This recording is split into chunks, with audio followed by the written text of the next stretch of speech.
ආයිබෝවන් හැමෝටම. අද මේ පැහැදිලි කිරීමෙන් අපි කතා කරන්න යන්නේ අනුලෝම සමානුපාත ගැන.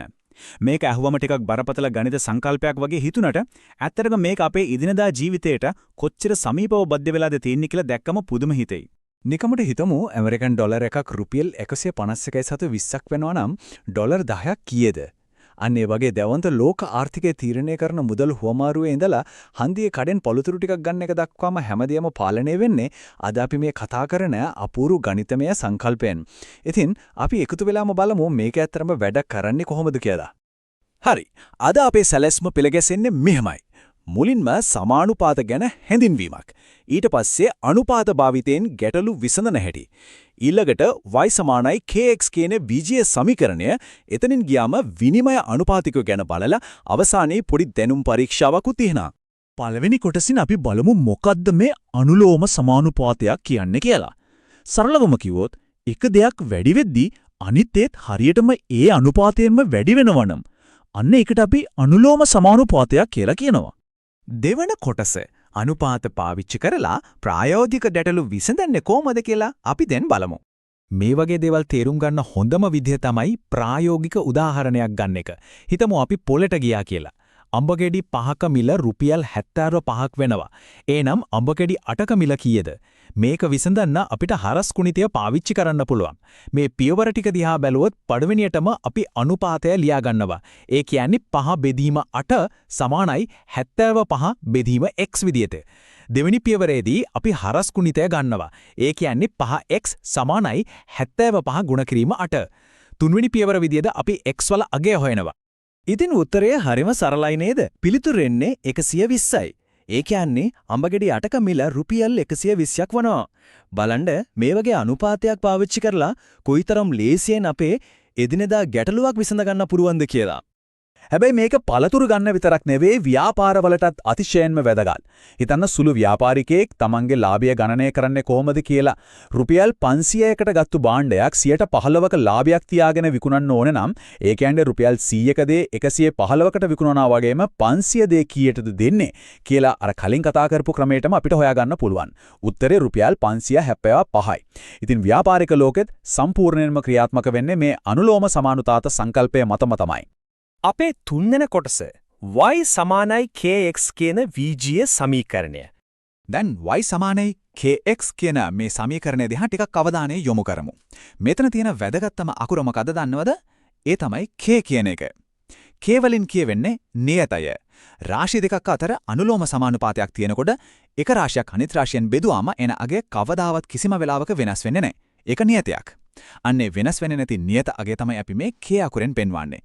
අපි මේක තවත් පැහැදිලි කරගමු පොත් කඩේක උදාහරණයකින්. අභ්‍යාස පොත් 3ක මිල රුපියල් 75යි. ඒ කියන්නේ එක පොතක් රුපියල් 25ක් වෙනවා. අන්න 25 තමයි අපේ k අගය. එහෙමත් නැත්නම් අපේ නියතය. දැන් අපි k දන්නවා නම් ඕනෑම පොත් ගානක මිල හොයන්න පුළුවන් නේද? පොත් 5ක මිල කීයද? y සමානයි 25 ගුණ කිරීම 5. ඒ කියන්නේ රුපියල් 125යි. හරිම පහසුයි. මේ නියතය හොයාගන්න එක තමයි මෙතන තියෙන ප්‍රධානම දේ. හතරවන කොටස විදියට අපි බලමු විනිමය අනුපාතික සහ විදේශ මුදල් ගැන. අපි ටිකක් ලෝක ආර්ථිකයේ දිහාට හැරිලා බැලුවොත් විනිමය අනුපාතිකය කියන්නේ අනුලෝම සමානුපාතවල තියෙන දැවැන්තම ප්‍රායෝගික භාවිතය කියලා කියන්න පුරුවන්. එක එක රටවල මුදල් අපේ ශ්‍රී ලංකා රුපියලත් එක්ක හුවමාරු වෙන විනිමය අනුපාතික දිහා බැලුවොත් ඇමරිකන් ඩොලර් එකක් 151.2යි, බ්‍රිතාන්‍ය පවුමක් 185.9යි, යුරෝ එකක් 160.6යි, ජපන් යෙන් එකක් රුපියල් 1.33යි. කාලයත් එක්ක මේ දත්ත විනාශ වෙන්න පුළුවන් උනත් මේ සම්පූර්ණ ක්‍රියාවලිය පිටිපස්සේ තියෙන ගණිතය අර අපි කලින් කතා කරපු අනුලෝම සමානුපාතයම තමයි. කිසිම වෙනසක් නැහැ. ඉතින් අපි මේක අපේ බීජීය සමීකරණයට ගලපලා බලමු. වම් පැත්තේ තියෙනවා ඇමරිකන් ඩොලර් එකක්. ඒක අපි x කියලා ගනිමු. දකුණු පැත්තේ තියෙනවා රුපියල් 151.20. ඒක y. එහෙනම් මෙතන k එහෙම නැත්නම් අපේ නියතය වෙන්නේ 151.2 කියන එක. ඒ කියන්නේ විනිමය අනුපාතිකය කියන්නේ වෙන අමුතු දෙයක් නෙවෙයි. අපි අර y සමානයි kx සමීකරණයේ තියෙන k වලටම තමයි. දැන් හිතන්න කවුරු හරි අපිට ඇමරිකන් ඩොලර් 50ක් දුන්නා කියලා. ඒකේ ලංකාවේ වටිනාකම කීයද කියලා හොයන්න දැන් ගුණක් ලේසියනේ. අපි කෙලින්ම සමීකරණයට ආදේශ කරමු. 156.2 ගුණ කිරීම 50 උත්තරේ රුපියල් 7560යි. ඉතින් බලන්නකෝ පන්තියේදී ඉගෙන ගන්න මේ කුඩා සමීකරණය ඇත්ත ලෝකයේදී කොච්චර ප්‍රබලද කියලා. අපේ පස්වන සහ අවසාන කොටස දැනුම පරීක්ෂාව. බලමු අපි කොච්චර දුරට කරුණු ග්‍රහණය කරගත්තද කියලා. හරි. මෙන්න පළවෙනි ප්‍රශ්නය. y සමානයි kx කියන සමීකරණයේ මේ k අකුරෙන් නියෝජනය කරන්නේ හරියටම මොකක්ද? මම අද පැහැදිලි කිරීම ඇතුලේ කිහිප වතාවක්ම මේක මතක් කළා. තප්පරයක් අරගෙන හිතලා බලන්නකෝ. ඔව් හරියටම හරි. නිවැරදි පිළිතුර තමයි නියතය. අනුලෝම සමානුපාත සම්පූර්ණයෙන්ම රඳා පවතින්නේ මේ කිසිම වෙලාවක වෙනස් වෙන්නේ නැති නියතය මතයි. ඒක තමයි මේ සම්පූර්ණ සමීකරණයම හදවත.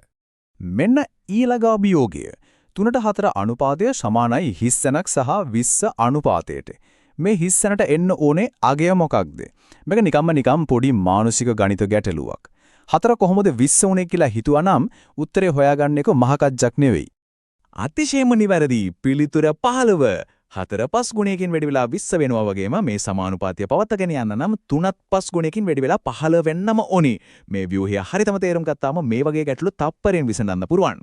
ඉතින් අද අපි මේ ගවේෂණයෙන් දැක්කා මාකට් එකේ පළතුරු මිලේ ඉඳලා ලෝකේ විවිධ රටවල් වල මුදල් ඒකක දක්වා හැමදේම මේ අනුලෝම සමානුපාත වලින් සම්බන්ධ වෙන විදිහ.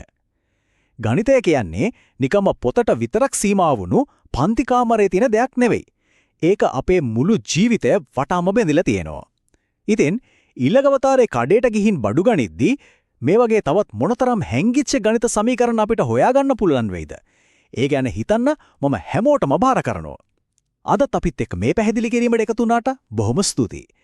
තවත් මේ වගේම සිත් ගන්නාසුළු මාතෘකාවකින් නැවතත් හමු වෙමු.